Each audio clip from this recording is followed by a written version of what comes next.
काम करायची भावना राहिली नाही. आजच्या तरुणाला शेती माहिती नाही, शेत कसं पेरतात माहित नाही, तर जनावर कधी बाळगावं. आता असं बदललं की हार खेड्यामध्ये 50% तरुण बिघडून गेले. काम नाही, कुठलं दोन रुपयाचं उत्पन्न नाही, यशनाधीन झाले. त्याच्यात गुन्हेगारी वाढणार. हे काम करावं अशी भावना नाही. आता मी आमच्या गावात सर्वाला सांगतो, माळवं करा, नाही तर दुधाचा धंदा करा. आता काही करतात ते सुखी आहेत. बरं. पश्चिम महाराष्ट्रात 4 एकरचा शेतकरी कारमध्ये आहे. आपण का करू नये? आज नोकरी शोधायची गरजच नाही. 2 एकर चारा केला आणि 10-5 जनावर बाळगले, स्वतःच्या शेतात राहिले, माळवं केलं. नोकरीची गरज नाही. मेहनत करणाऱ्याची तयारी पाहिजे. आता नोकरी म्हणजे नोकरीच्या निमित्तानं फिरा आणि मिळाली नाही तर बेघर व्हा. गरज नाही नोकरीची मेहनत करणार. तेव्हा का कोणाच्या घरला जाणं लागणार, स्वतःच्या शेतीत चारा, स्वतःच्या शेतात जनावर आणि आपला उद्योग. नोकरीच्या मागे लागायची गरज नाही. फायदा आहे, मेहनत करणाऱ्याला नक्कीच फायदा. राम राम. राम. तुमचा परिचय सांगा, थोडं नाव गाव. मोतीराम विठ्ठलराव मोरे, गाव ब्राह्मणवाडा, तालुका जिल्हा नांदेड. तालुका जिल्हा नांदेड. बरं. तर मामा, आता हे दूध व्यवसाय तुम्ही किती वर्षापासून करता? आता हे व्यवसाय आमचा पूर्वीपासून आहे. बरं. कमी जास्त पहिल्यापासून 40 वर्षापासून व्यवसाय आहे. बरं. म्हणजे आता सुरुवातीला आपल्या गावरान म्हशी वगैरे होत्या का तुमच्याकडे? सुरुवातीला गावरान होत्या. मग आता मुरा असो, गावरान असो, जाफरान असो, जमल ते घेतल्या. बरं. सुरुवातीला किती म्हशी होत्या तुमच्या घरी जे अगोदरच्या होत्या त्या? 4, 6, 8, 10 असं वाढत गेलं. बरं. सुरुवातीला 1-2-4 म्हशी होत्या का? हो. बरं. तर आता एकूण किती म्हशी आता? 25 म्हशी आता. आणि छोटे लहान वासरं ते मिळून म्हणलं तर जवळपास ते 10-15 असतील. वासरं 15-16 लहान. बरं. म्हणजे जवळपास टोटल जनावर मिळून जर लहान मोठे म्हणलं तर 40 जनावर होतं तुमच्याकडे? हो, 40-45 जनावर. बरं.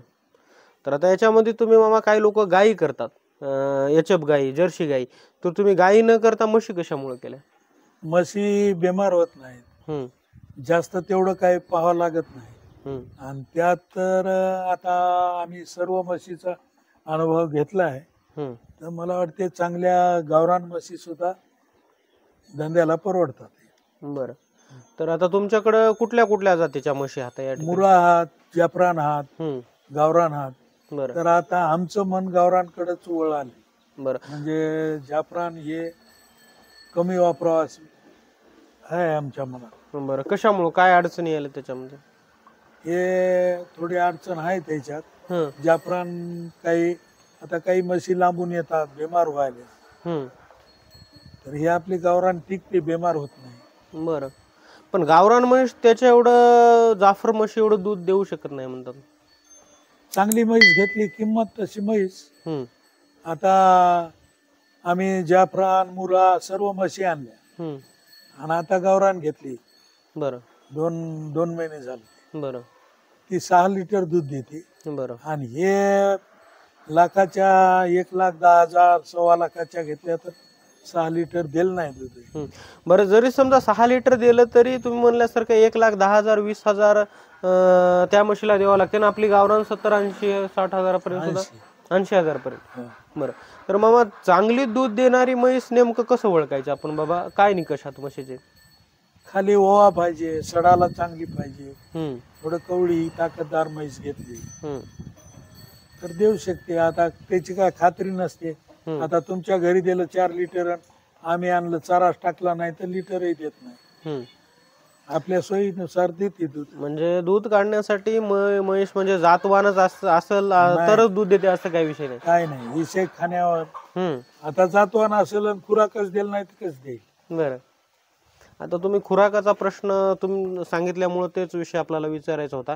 तर तुम्ही या जनावराला तुम्ही खुराकामध्ये काय काय देता? खल्ली, बेरली दोन्ही मिक्स देतात. बरं. तर एका म्हशीला किती देता, काही प्रमाण? आता काही दुधाची असेल 5 देता, पार्टी झाली तर 3 देता. म्हैस पाहून खुराक देतात. बरं बरं. तर बारलीमुळं काही लोकांना शंका असते की बाबा म्हैस गाभण राहत नाही किंवा म्हशी खराब होतात, तर तुम्हाला काय तसा अनुभव वगैरे आला का? आता आम्ही तसं बारली 4 वर्ष 5 वर्षाचा वापरतो, हम्म तसं काही आला नाही. हम्म तर आता सध्या थोडं त्याच्यासोबत खल्ली चालू केली आहे. बरं बरं. मग आता या तुमच्या गोट्यामध्ये काम करायला एकूण माणसं किती आहेत? चारा आणा एक आणि गोठा सांभाळायला एक. बरं. दोन माणसं सगळं हँडल करू शकतात दोन एवढं? माणसं, हो. 25 म्हशीचं दूध काढणं एका माणसाला नाही, दूध काढणारे वेगळे, दूध काढणारे वेगळे आहेत का? हे चारा धुणं हा. हे वगैरे हे सर्व सांभाळणारा एक माणूस आणि याला चारा आणून देणारा एक. बरं हे कुटी करून टाकते, याला नाही झालं तर दुसरा ते आणलेला कुटी करून देतो. बरं. दररोजचा आता किती चारा लागतो तुम्हाला बैलगाडी? 4 गाडी लागते. 4 गाडी लागते का? 4 लागते. बरं. आता तुमचं काम स्पेशल म्हणजे चारा नाही का? चारा आणि शेण काढायचं आहे. बरं. हो. आता हे कधीचा चारा आणलेला आहे? हे आता हे सकाळ हो, आता हे चारा म्हणजे शेणच्या परिचय टाकतात ते आहे का? नाही दुपारी. दुपारी टाकायचं. बरं. दिवसातून 4 गाड्या आणल्या. हो. बरं. हे नेपियर आणलेलं आहे का तुम्ही? गजरा बैलगाडीवर आणण्याची काय ते तुम्हाला वाटतं? आता जरा लांब असल्यावर घ्यावं लागते. पावसाळ्यामध्ये बैलगाडीमधून चारा आणता येते का आपल्याला? घ्या ते रोडला असल्या वेळेस. हो. रोडला गाडी लावून घ्यात. हा. गाडीमध्ये टाकता येते. हो. बरं. आता याच्यामध्ये तुम्ही चाऱ्यामध्ये तुमच्याकडे काय आहे, काय वापरतो तुम्ही चाऱ्यामध्ये? चाऱ्याला ऊस, हम्म गजरा, हम्म गव्हाची गुळी, बरं आपले चण्याची गुळी, हम्म सोयाबीनची गुळी हम्म आणि कडबा बरं मिक्स वापरतो. बरं. एवढ्या म्हणजे एक 40 जनावर तुम्हाला हे करण्यासाठी हिरवा चारा किती लागवड करावा लागते?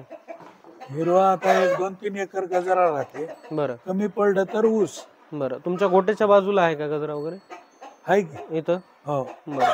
ही मामा कुठली जात आहे आता चाऱ्याची? हे जात गजरा होय बघा.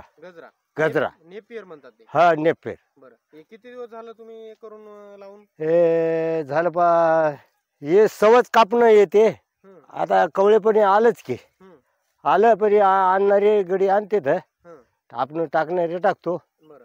हे तर 1.5 एकर आहे, दुसरं काय 1 एकर आहे. म्हणजे जवळपास 25 म्हशीला तुम्हाला 2.5 एकर हिरवा चारा लागवड केली. हिरवा. बरं. हो. आता हे याला एकदा कापल्यानंतर किती दिवसाला अहो कापायचं? हे सवच फुटते बरं. पिलं. हम्म. हो सवच फुटते. म्हणजे एक 2-3 महिन्यापर्यंत लागेल का? नाही हं, अहो याला खत टाकलं हं. की बस सुरू. बरं. कुठला खत टाकता तुम्ही? हे आपला युरिया. बरं. हा युरिया टाकता का? हा पाणी द्यायचं म्हणलं की युरिया टाकला हं. की हे बघ गार होते. बरं. आता काही दररोजची तुम्हाला 2 भारी चारा लागते काही? 2 गाड्या. म्हणजे एक लॉट संपला की दुसरा लॉट असं ठेवावं लागते का तुम्हाला? हा असं. हं. हो. तर मित्रांनो, दूध व्यवसायामध्ये कसं आहे, आता बघा यांच्याकडे इथं एक महत्वाचं उदाहरण आपल्याला देता येईल की हे छोटा चारा आहे आणि हे मोठा चारा हे आहे. मोठा चारा. हा. हे कापण्यात आला तर आपल्याला दूध व्यवसाय करताना असंच म्हणजे सेपरेट करावं लागणार आहे. सेपरेट. हं. हो. एक संपलं की एक म्हणजे एक प्रकार एकदाच तुम्ही 2 एकर चारा लागवड करत असाल तर सारखा चारा एकाच लेवलचा असू नये, हा त्यामध्ये सेपरेट असायला पाहिजे. सेपरेट आहे नाही. म्हणजे तसंच एक आता यांचा हे लॉट संपत आला की हा. नंतर हे होते. हे येते. बरं. हे येते याला खत मारते तर आणखीन पाणी सोडता. म्हणजे 1.5 एकर मध्ये जवळपास तुम्ही 30 गुंठ्याचं सेपरेट केल्या. हो. हे वाळल्या चाऱ्यामध्ये एकूण वर्षाकाठी किती स्टॉक करता तुम्ही? वाळा आता गुळी चन्ना गुळी करता 4 गाड्या बरं आणि हे गव्हाची गुळी. बरं. तर काय भाव मिळते तुम्हाला ते? ते टनानं मिळते बरं आणि गव्हाची गुळी फ्रीमध्ये मिळते. बरं. आता तुमची स्वतःची शेती बरीच प्रमाणात असल्यामुळे आमची तुम्हाला स्वतःच्या शेतातली गुळी ते वापरतात. बरं. म्हशीमध्ये नेमकं अजून कुठले आजार तुम्हाला वाटतात, काय त्रास देणारे? आतापर्यंत काय आजाराची तकलीफ नाही झाली आमच्या. हम्म आजार आता तसं होते की केव्हा तरी हम्म सारखा आजार राहत नाही. बरं. म्हणजे गायीमध्ये आणि म्हशीमध्ये ते फरक आहे? गाईला डॉक्टरची गरजच आहे. हम्म गाई सांभाळणं, गाय तिकून आलेली लांबून असते हम्म आणि घोडेगावून इथपर्यंत कुठल्या बाजाराहून इथपर्यंत नाही गाय बेमारच येते. आता तुमच्या गोट्यामध्ये स्वच्छता चालू आहे, धुणं वगैरे वासरांना ते सगळं चालू आहे. हो. तर ते दिवसातून किती वेळ धुता तुम्ही? 2 वेळ. बरं. त्याच्यामुळं काय फायदे वाटले तुम्हाला? काही नाही, 2 वेळच देतो आम्ही, सकाळ संध्याकाळ. आणि निर्मळ राहते की. तर मामा तुम्ही आता या दूध व्यवसायामध्ये सगळं काम तुम्ही बघता का? हो बघतो. बरं चारा फिरा आपण टाकतो. 5:30 वाजता. बरं. टायमिंग किती वाजता चालू होते कसं तुमचं? 5:30 वाजता. थोडं जोरात बोला. 5:30 वाजता. पहाटे 5:30 वाजता चालू होते का? 5:30 वाजता. बरं. 5:30 ला उठल्यानंतर कसं काम चालू ते सांगा थोडं. 8ला सुट्टी होती. तेच कसं कसं हा. सांगा ना. सुट्टी होती. हे वगैरे वगैरे काढतोय पाठच्या पारी उठून 5:30 वाजता. चारा असला चारा टाकतो. चारा नसला आपल्याला काही चारा आणायचा नाही, काही नाही, जागेवर चारा असते का? कुठे. हो, 5 वाजता तुम्ही कामात सुरुवात झाल्यानंतर काम कशा पद्धतीने होते सविस्तर सांगा ना. म्हणजे चारा कुट्टी करता, नंतर दूध काढता? नाही, आधी दूध काढता. दूध काढून नंतर मग चहा पिया जाता. चहा पिऊन आल्यानंतर धुता म्हशी धुवून जेवायला जाता. जेवून येऊन कुटी करता. कुटी करून म्हशीला. तरी मामा आता याच्यामध्ये काही लोक काय म्हणतात, बाबा म्हशी आणल्यानंतर गाभण राहत नाहीत, ही खरंच मोठी हे वाटते. आतापर्यंत काही नाही. आता 25 मध्ये एखादी 2 तशी होते की. तर आता याची शेणखतावर शेती सुधारते. जिथं काही पीक येईना ते पीक येते. जोडधंदा हे शेती करता कामी आहे. शेतचा चारा इकडं कामी येते. नोकर ठेवले शेती करतात, हे करतात. तेच आपल्याला म्हणजे महत्वाचा मुद्दा. आता तुम्ही शेणाचा विषय काढल्यामुळं, तर आता म्हणजे शेतकऱ्याला एक चांगला व्यवसाय आहे का शेण आपल्याला मिळत असल्यामुळं? शेतकऱ्याला चांगला आहे, आणि त्यातून स्वतःच लक्ष असल्याशिवाय धंदा होत नाही. शेतकऱ्याचं स्वतःच लक्ष पाहिजे. घरचं कोणीतरी याच्यावर टिकून पाहिजे. बरं. काय झालंय, जमिनीमध्ये कुठे शेणखत मिळणं असं झालंय, त्याच्यामुळं रासायनिक खत टाकून जमीन नापीक होत चालली, म्हणावं तसं उत्पन्न येत नाही. तर असा जोड व्यवसाय केला तर शेण मिळाल्यामुळं जमीन देखील चांगली उपयोगित होईल, पीक वाढेल. पूर्वी काय होतं, हार शेतकऱ्याच्या शेतात जनावर होते, हार शेतकऱ्याच्या घरी दूध होतं. आता कुठं 50 शेतकऱ्याच्या घरी एकाकडे जनावर आहे. शेती कशी पिकल ती? त्याला शेणखत मिळत नाही. आणि स्वतःहून शेतकऱ्याचं मन राहिलं नाही. स्वतः शेतकऱ्याचं मन पाहिजे. ते कशामुळे बदललं वाटतं तुम्हाला आता तुमच्या? काम करायची भावना राहिली नाही. आजच्या तरुणाला शेती माहिती नाही, शेत कसं पेरतात माहित नाही, तर जनावर कधी बाळगावं. बरं. तरी मामा आता तुमच्या तुम्ही वय तुमचं बऱ्यापैकी सिनियर असल्यामुळं मला वाटते तुमच्या अगोदरच्या लहानपणीच्या काळामध्ये कशा प्रकारे शेती होती, कसा दूध व्यवसाय होता, आणि आता कसं कालांतराने सगळं बदललं जग वाटते तुम्हाला? आता असं बदललं की हार खेड्यामध्ये 50% तरुण बिघडून गेले. काम नाही, कुठलं 2 रुपयाचं उत्पन्न नाही, व्यसनाधीन झाले. त्याच्यात गुन्हेगारी वाढणार. हे काम करावं अशी भावना नाही. आता मी आमच्या गावात सर्वाला सांगतो, माळवं करा, नाही तर दुधाचा धंदा करा. आता काही करतात ते सुखी आहेत. बरं. आणि तुमचं गाव शहराच्या जवळ असल्यामुळं शहराच्या जवळ जर कोणाचे असतील तर त्यांच्यासाठी दूध व्यवसाय चांगला उत्पन्न देऊ शकतो. नांदेडच्या आजूबाजूला सर्व गावात दुधाचा माळव्याचा धंदा आहे. काही लोकांचं दूध माळवं करून नांदेडमध्ये नोकरी सुद्धा करतात. बरं. चांगले आहेत, मेहनत होते, उत्पन्नही होते. आता काही जण असे आता फेलच. बरं. आता तुमचा या दूध व्यवसायामध्ये काय रोल आहे? तुम्ही कुठलं याच्यामध्ये काम म्हणजे करणं किंवा लक्ष ठेवणं असेल, काय नियोजन करता तुम्ही? नाही, आमचं आता करणारे करतात, आम्ही बसतो घेऊन. म्हणजे मुलं वगैरे सगळे बघतात. बरं. ज्यांना आलं ते पाहते. घरी दूध राहते, शेतीला खत मिळते, आणि एक धंद्याला धंदाही चालते. वर्षाकाठी तुम्हाला शेणखत किती निघते मामा ट्रॉली अंदाजे? 10 एकर रान खत आमचं. बरं. एका वर्षामध्ये? एका वर्ष 10 एकर जमीन जवळपास म्हणलं तर एक अंदाजे तुम्हाला एक 50 ट्रॉली निघेल का शेणखत? निघते 50 ट्रॉली.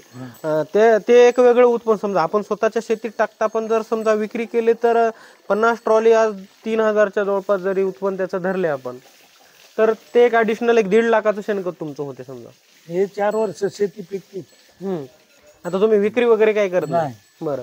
तर आता याच्यामध्ये तुम्हाला दिवसाचं एकूण दूध संकलन किती आहे तुमचं? दिवसाचं आता काही याच्यात खाली आहात काही गाबणे आहात. हम्म. आमचं 100 लिटर दूध चालते. दोन्ही टाइमचं मिळून का? हो, बरं घरी लागते आम्हाला. बरं 100 लिटर दूध जाते रोज. बरं. मग विक्री आता यातल्या काही येतात काही गाबण्या राहतात काही उडतात. कमी जास्त समजा ते होत राहते समजा, हो. जसं असेल तसं. हो, बरं. तर ते दूध तुम्ही कुठं विक्री करता? आम्ही इथंच जागेवरच देतो. अं, 60 कोण? रुपये लिटर. बरं. कोण घेऊन जाते ते दूध? गावातले दूधवाले आहेत, बरं. काढून नेतात. तुमचं दूध ते स्वतः दूधवाले काढून नेतात का? स्वतः काढून नेतात. बरं आमच्या घरी खायचे तेच काढून देतात. बरं. म्हणजे आता तुम्ही सांगितल्यासारखं म्हणजे इथे एक चांगला फायदा तुम्हाला होतोय की दुधाला दूध काढायला माणूस लागत नाही समजा तुम्हाला. दूध काढायला लागत नाही, न्यायला लागत नाही, हं. काढून नेतात. 60 रुपये लिटर तुमचं दूध म्हणजे स्वतः ते काढून नेतात. काढून नेतात. त्याच्यामुळं तुमचं मजुराचा कुठेतरी खर्च कमी होऊ शकतो. मजुराचा खर्च नाही. हं. एक माणूस दुधाला लागत होतं जायला ते नाही. हं. आता तुम्ही सांगितल्यासारखं म्हणजे एकच माणूस आता हे जे आहे ते काम करतात इथं. बाकी आता हे एक माणूस सांभाळते. 25 म्हशी मित्रांनो एकच माणूस सांभाळते. पूर्ण दूध हे काढून म्हणजे दूधवाले जे आहेत इथून काढून येतात आणि नांदेडला ते विक्री करतात हा, जवळपास. ते द्यायचं त्यालाही चालते. हां. त्यालाही महिना पडते. बरं. हा. ते तुमच्याकडे 60 नेऊन तिथं समजा एक 10-15 रुपये एक्स्ट्रा जे काय भेटतील समजा त्यांना. ते भेटते, दुधात पाणी मिळते. पाणी टाकतात समजा. टाकतात. हां. हं. सत्य गोष्टी सांगितल्या पाहिजे समजा. हा. बरं. पण तुम्ही एक झंझट नको म्हणून डायरेक्ट दूध काढून म्हणजे त्यांनी देता. म्हणजे नेणं करणं हे माणसं उरत नाही. आणि तुमच्याकडे जमीन असल्यामुळे शेतीचं काम भरपूर. शेतीचं काम. हम्म. आता हे मेहनतीचा धंदा आहे, शेतकऱ्याचा धंदा आहे. हम्म. मध्ये याला मेहनत आहे, हम्म. मेहनत करणाराचा धंदा आहे. बरं.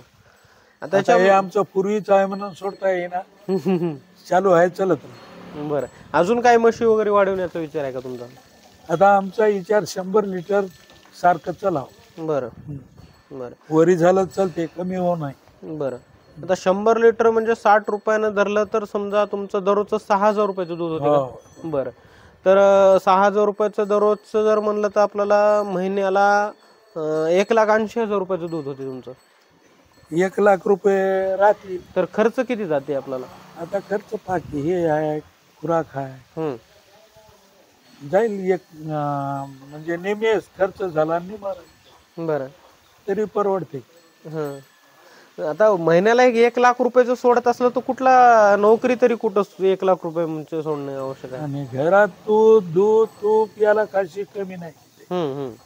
ते होते हे होते, शेतीला शेणखत होते, बरं. पैशाला पैसाही खर्चापुरता मिळते. बरं. आता हे एक तुम्ही नवीन जर आता कसं आहे नोकरी कुठं खूप नोकरीचं प्रमाण कमी झालंय. प्रायव्हेट मध्ये जर जॉब करायचं म्हणलं तर 10-15 हजारच्या वर पेमेंट भेटत नाही. तर अशा नवतरुण लोकांना नोकरी मिळत नाही किंवा शेतीमध्ये हमी भाव नाही, उत्पन्न कमी आहे म्हणतात, सोयाबीनला भाव नाही, अशा वेगवेगळ्या कारणामुळं जर दूध व्यवसायाकडं लोकांचा कल जर वाढत असेल तर तुम्ही काय सांगाल? खरंच दूध व्यवसायात उत्पन्न आहे का? यावं का? पश्चिम महाराष्ट्रात 4 एकरचा शेतकरी कारमध्ये आहे. हम्म. आपण का करू नये? आज नोकरी शोधायची गरजच नाही. 2 एकर चारा केला आणि 10-5 जनावर बाळगले, स्वतःच्या शेतात राहिले, माळवं केलं, नोकरीची गरज नाही. मेहनत करणाऱ्याची तयारी पाहिजे. आता नोकरी म्हणजे नोकरीच्या निमित्तानं फिरा आणि मिळाली नाही तर बेघर व्हा. गरज नाही नोकरीची मेहनत करणार. पण तुम्ही म्हणल्यासारखं कष्ट करायची कष्ट करायची तयारी पाहिजे. कष्ट वाया जातच नाही. कोणतेही करा, कष्ट केलं तरच आहे. आपोआप काय होते. ओके. पण मामा अनेक लोकांना म्हणजे शंका आहे दूध व्यवसायामध्ये काही लोक म्हणतात काहीच उरत नाही, काही लोक म्हणतात उरते. तर हा लोकांना संभ्रम आहे. पण तुमचं काय मत आहे? खरंच उत्पन्न आहे का? बघा, कोणाच्या घरला जाणं लागणार, स्वतःच्या शेतीत चारा, स्वतःच्या शेतात जनावर आणि आपला उद्योग. नोकरीच्या मागे लागायची गरज नाही. फायदा आहे, मेहनत करणाऱ्याला नक्कीच फायदा. बरं. ठीक आहे मामा, तुम्ही आमच्या कृषी विकास या युट्यूब चॅनलला मोलाची अशी माहिती दिला त्याबद्दल मी तुमचे मनापासून आभार आहे. धन्यवाद. धन्यवाद.